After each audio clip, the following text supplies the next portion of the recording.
Inilah kelompok 4. Kelompok kami akan membahas tentang Junichiro Tanizaki. Untuk mempersingkat adanya waktu, inilah video dari kami, kelompok 4.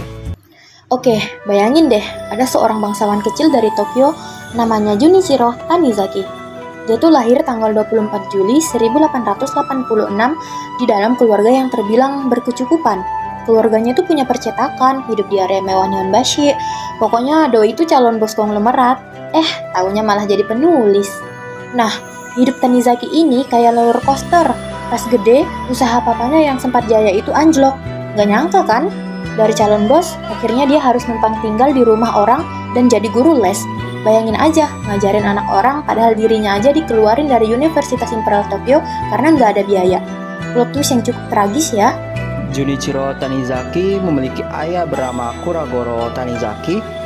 Ayahnya Junichiro ini merupakan seorang pedagang beras grosir, yaitu pedagang beras grosir itu seperti pekerjaan yang dimana ayahnya ini memiliki perusahaan untuk membeli beras dalam jumlah yang sangat besar dari produsen secara langsung. Contoh produsen secara langsungnya itu seperti petani contohnya, untuk dijualkan kembali kepada pedagang eceran atau pedagang yang biasanya ada di pasar seperti yang kalian sering lihat, untuk dijual sampai di tangan kita atau konsumen akhir.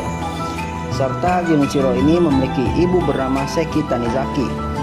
Dalam keluarga Junichiro Tanizaki, Junichiro merupakan anak kedua dari 8 bersaudara, dan ternyata Junichiro memiliki kakak bernama Kumakichi yang sudah meninggal 3 hari setelah ia lahir. Secara tidak langsung, Junichiro menjadi kakak laki-laki paling tua di antara saudaranya.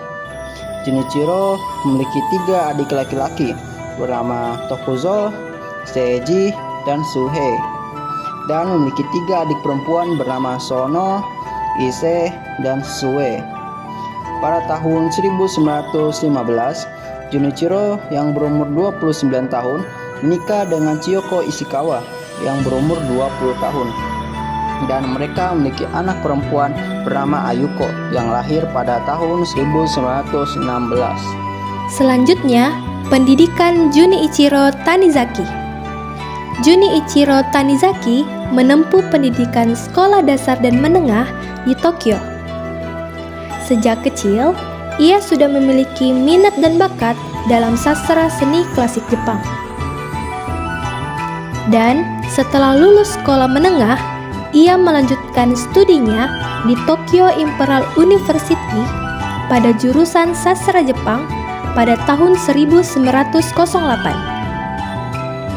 Namun, karena masalah keuangan keluarga, ia tidak melanjutkan studinya lagi pada tahun 1911.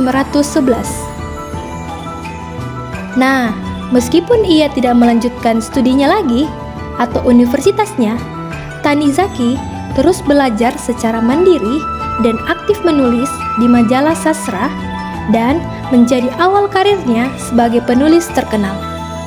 Nah, sekarang giliran saya, dan jujur ini bagian yang paling bikin saya excited karena saya bakal bahas karya dan karya-karya luar biasa dari Junichiro Tanizaki, salah satu penulis Jepang yang punya gaya unik dan benar-benar beda dari yang lainnya.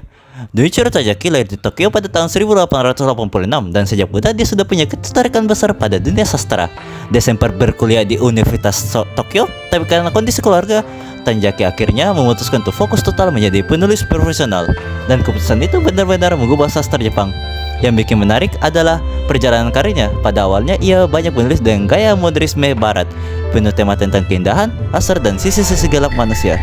Tapi setelah gempa Kanto di tahun 1923, dia pindah ke Kansai, dan di sana cara pandangannya berubah total. Sejak saat itu tulisannya mulai mengangkat keindahan tradisional Jepang yang sederhana, mendalam, dan penuh detail kecil yang sering kita lewatkan. Perubahan ini semakin mengukuhkan namanya sebagai salah satu penulis Jepang yang terbesar. Dan berakhirlah video kami dari kelompok 4 yang telah direvisi.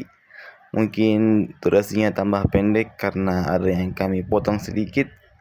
Itu pun juga karena diulang-ulang. Dan terima kasih telah menyaksikan video kami. Sampai jumpa di video selanjutnya.